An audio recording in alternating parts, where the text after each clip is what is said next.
Welcome back to the channel. Finally, the long-awaited chain conversion on my 2001 Road King is underway. I finally managed to figure out how to get my bike on this lift from Harbor Freight. Took a little ingenuity, with these couple pieces of wood here to chalk it so I can actually get the jack under there. But what I'm going to start off with is I'm going to go ahead and drain the primary. And while that's doing that, I'm going to take off the footboard. I'm going to take off the shift controls and all that stuff so I can undo all the bolts and take off the primary. I'm probably going to have to take this off. I'm hoping and praying I don't have to take off that exhaust. I don't think so, but we're going to find out. Once I get all that done, and we're going to just waltz over here to the parts bench real quick.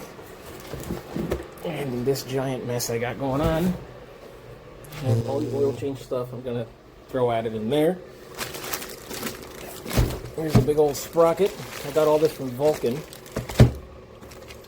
I think I did a 24 and 48 tooth. So 24 for the small sprocket and 48 obviously for the large one. I like this kit because it comes with a pretty detailed instruction sheet.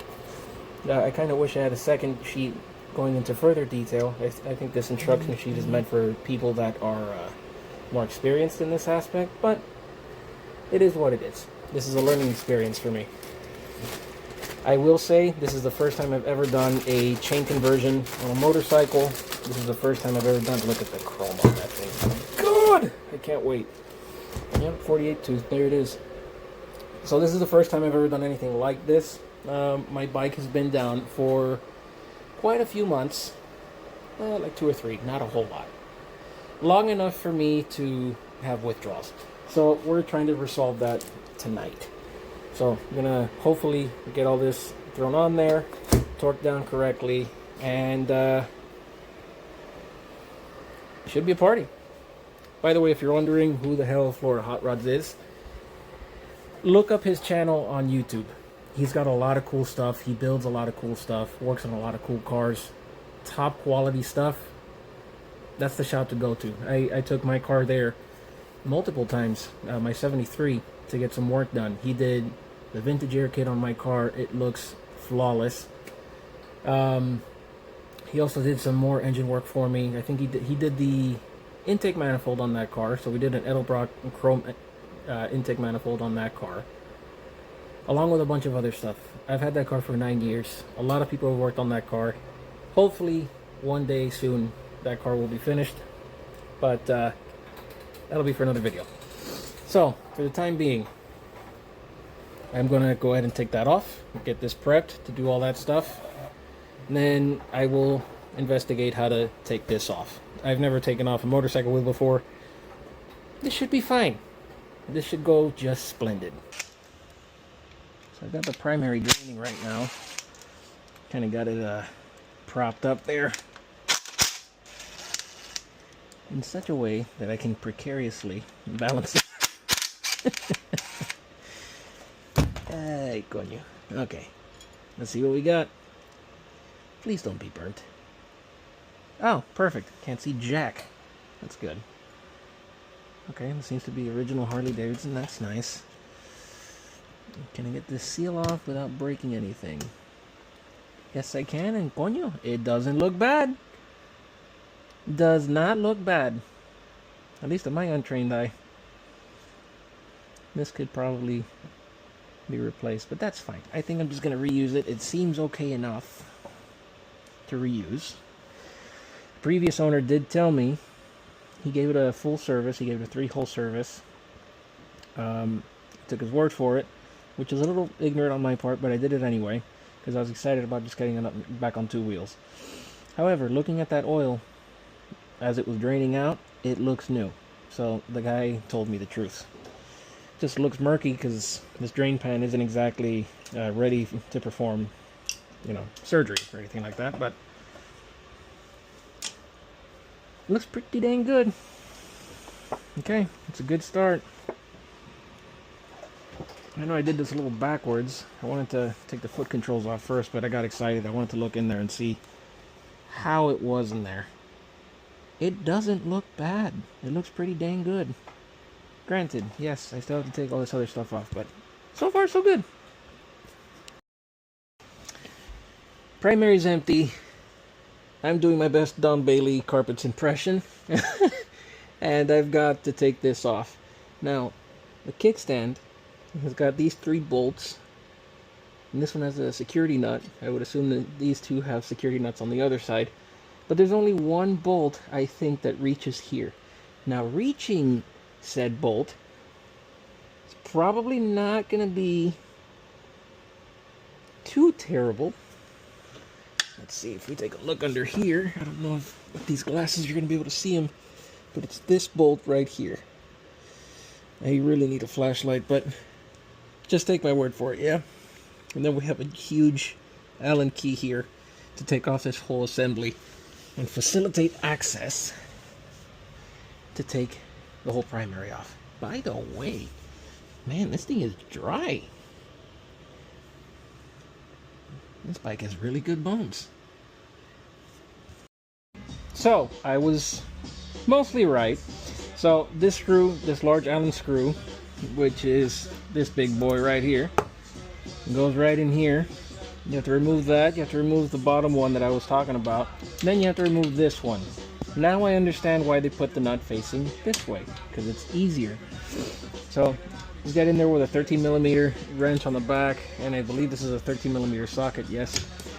Just hold it, zap it out, this thing comes out real easy. Now I have full, complete, unadulterated access to this. And also this foot control light that I forgot to remove expertly. So this is where I'm at after about, I don't know, 15-20 minutes worth of work, taking it nice and slow, trying to figure out how this all comes apart gently and being able to put it back together later. I did make one mistake already, I think. There's a retaining clip that goes on that plate. I should have left that in to take the nut out first, then remove that, to then remove everything and expose the large nut that's in there.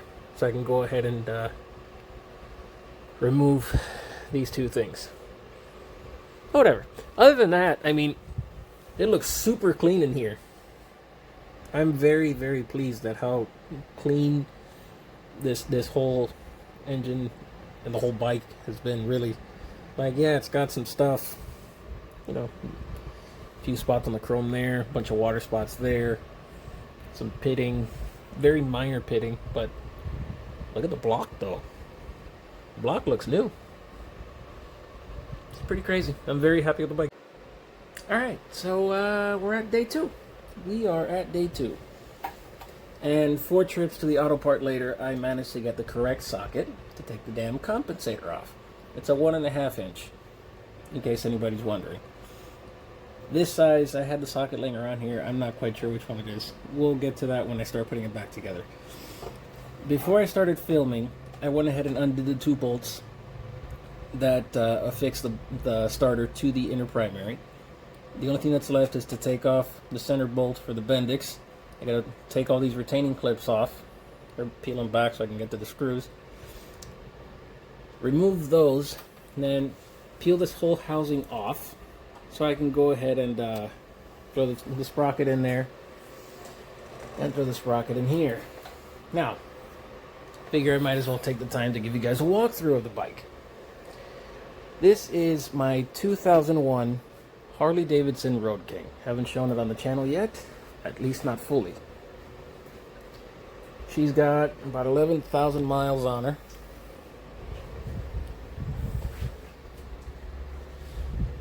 Alright, here's what we got so far. About a couple hours in, a little bit less, maybe about an hour. I've already gotten the inner primary off, already ripped off this seal. I gotta finish cleaning that. It looks like some of the blue seal baked on there. I figured since I was in here, I was gonna go ahead and replace this, because why not? I'm already in here. It's easier to get to this when the inner primary is off. I feel that now's the time. Here's the thing though, I'm just realizing I don't think I have the seal for this transmission top cover. So I might have just wasted my time undoing all those bolts, but we're gonna find out. Let's see what we got. Looks pretty though, don't it? Man, there's nothing like fresh chrome. Forget about it. Okay. Set that off to the side for a minute. And we're going to see just how bad that seal is. I have a feeling it's not stellar. It looks like it's leaking. I probably should have taken this breather off, but that would have made too much sense. This is going to have to make some sort of sense because I'm not getting that breather off like that. Oh, I can just undo the breather with. Alright, a little finagling, a little cussing. It's out. It was simple. I just had to take half the bike apart to get there. No, I'm kidding. You had to go ahead and move. I should probably use a deep socket. Well, whatever. We're already here. Starter was already loose anyway, so just had to move the centering bracket or whatever that's called. And I mean, yeah, that was really it. Wasn't really a whole lot to it. It didn't seem like that leak that I was looking at was coming from here, because the bottom of this is not indicating a leak. So that seal actually might be fine. Interesting. So that means that something else is leaking, but very, very lightly. So now that I got that off,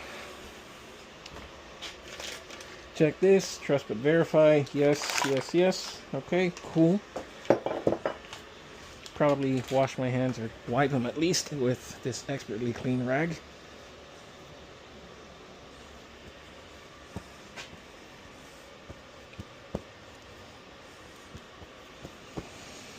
Alright, let's check this part on.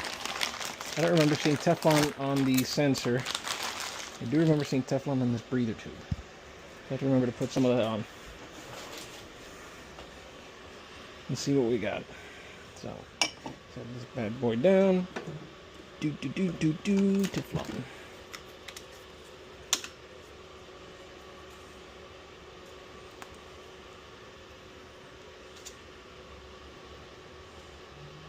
I don't remember the exact way to apply Teflon. I assume that this is the... this actually might be the incorrect way to do it. Yeah, because when you tighten the threads... Yeah. I'm pretty sure that was the incorrect way. If I'm still doing it wrong, somebody in the comments just do me a solid, yeah? Just go ahead and put it down there. Correct me. Let's see. So now...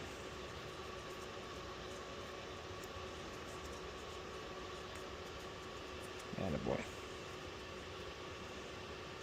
Alright. Now after you've put on an obscene amount of Teflon, pretty sure that's a ridiculous amount, then you gotta look for the cover you just set down 4 seconds ago. Ah, there we go. Thread that bad boy in.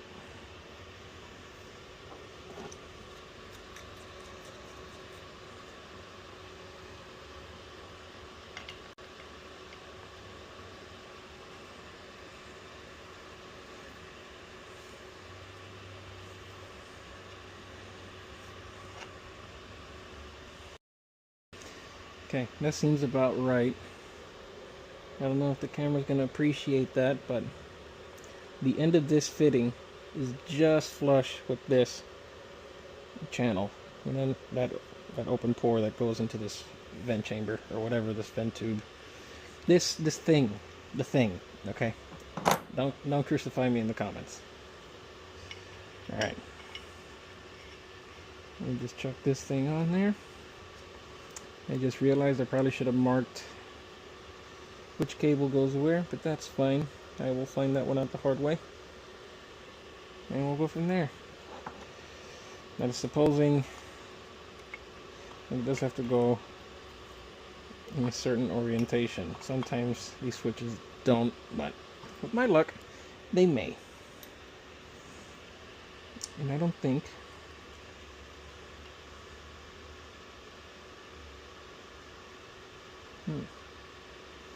don't think those threads are long enough. Either that or I gotta give it one good squeeze. Let me check. Should look a little something like this. Pretty, yeah, I mean, it's kind of foolproof.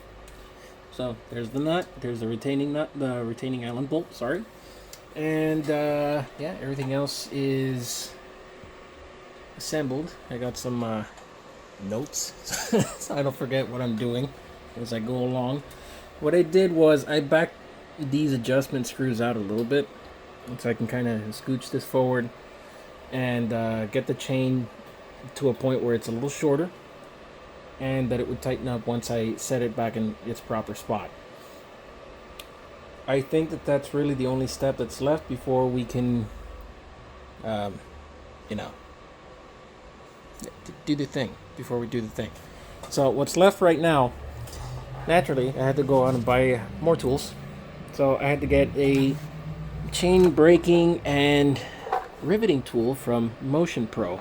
I got this at my local power sports store. And it's pretty straightforward for this 520 chain. I think it's 520, 530, I don't know. I think it's a 520. I'll look up the specs later.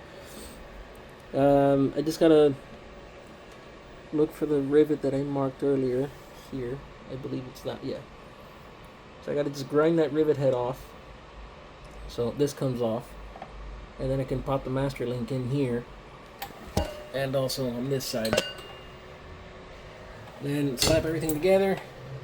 Then use this same tool to not only break that rivet that I ground the head off of, but to also rivet the new master link in place, which I have, or had. That's kind of important. It's around here somewhere. I just took it off to do this. I'll find it. Whatever. You get the point. Just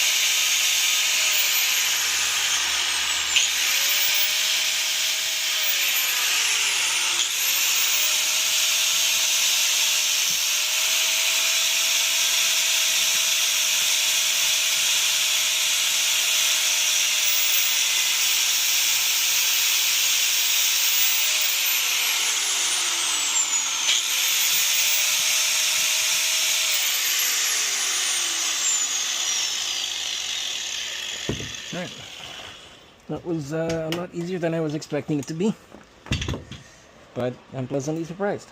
Okay, so I already have this thing set up.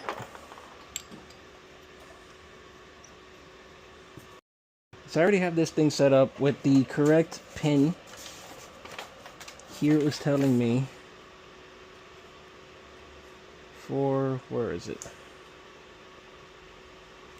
3.8 millimeter braking tip for drive chains from number 428 all the way up to 630. So this being a 520, I went ahead and I grabbed this pin, the correct one, the 3.8 millimeter. Comes with a little grab handle. I'm supposed to go ahead and set this, center it, and then slowly drive this through. And that'll expose the tip there. No pun intended. Alright, let's get after it. Up. And just like that, pressed it out. Perfect. Alright, now we just gotta do the master link and put everything back together. First things first, find the master link. Here we go. So this is what the kit brings. Clearly it brings the chain. And then this master link, obviously, comes with this exterior plate. However, it doesn't come with the clip like I thought it would. Hence why we're doing the whole riveting thing. So it takes two of these rubber grommets on either side. Obviously I have to grease them and such. But the idea is you're supposed to install it like this. Rubber grommet on that side. Then press that bad boy together first with this plate How that's going to happen, I'm not sure, but I would assume it's supposed to happen this way. You're supposed to center it, make sure that the pins, I would assume, align with this, is what common sense tells me. Press this in, then once it's pressed in and this protrudes far enough, then you go ahead and rivet it. So, let's see how this goes. So this is how it should look once it's all pressed in place. You have to be very careful when you're setting this in there, okay, that this lines up correctly. If you set this like that, it might smush, it might rivet before it passes here. You might damage this, and then you lose the master link. You got to order another one, and then it pushes the whole project back longer than it needs to. So the way that I've got this set up, according to the instructions, this is the large anvil that comes with anvil or anvil, depending on where you're from and how you say it. But there's two different sizes. This is for different chains, obviously. So this, I assume, is for, I don't know, smaller power sports, bicycle chain, that kind of thing. And then this is meant for the much larger diameter chains. So this is going to go obviously back here, and then you have to put the riveting tool in here the same way we put the breaker pin in earlier. You got to put the little spring in, and then you got to put this, or you got to put, yeah, you got to put the spring on top of the whatever tool you're putting in here. Then run this bolt through, and you're good. Just make sure that you set it flush like that. And you got to go one at a time. Now they did recommend at the power sports store to go ahead and set this bad boy, the centering thing right here, and then make sure that's secure, and then you go and you rivet the thing together. So after everything is put back in place, I went ahead and put back the Bendix, if this is the correct term for it. If it's not, sorry, but I'm going to go ahead and call it the Bendix. So this is back in, this is torqued, everything else here is torqued, the compensator's torqued. I adjusted my clutch. I also torqued this down, the nut that holds the clutch basket. Tensioner is also torqued down. The inner primary is torqued down. All the lock tabs are down. The only thing that's left really is, before I seal this up, I'm going to test and see if the starter engages properly. Make sure I didn't mess something up. And we'll go from there.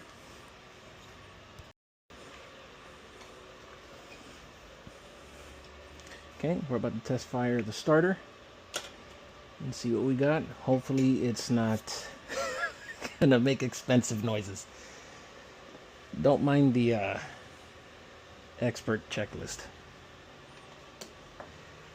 Don't make expensive noises on 3. 1, 2, 3. Yes! Yes! Nothing's binding.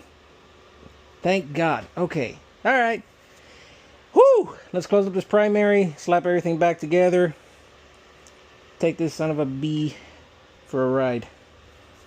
I can't wait. It's been months. Finally, it's ready. Okay, so here's where we're at. The chain kit is on. It looks killer. It's got oil in it. Test fired it. No expensive sounds. The only thing that's left is to figure out if the shifting characteristics changed because now it has a chain drive. Because I did notice that on the stand it has an issue shifting from first to second and then the rest of the way up unless you move the back tire. So I don't know if maybe the chain is over tightened or what it could be. I don't know. I can't wait anymore. I really want to take this thing out for a ride and see what it does. So here we go.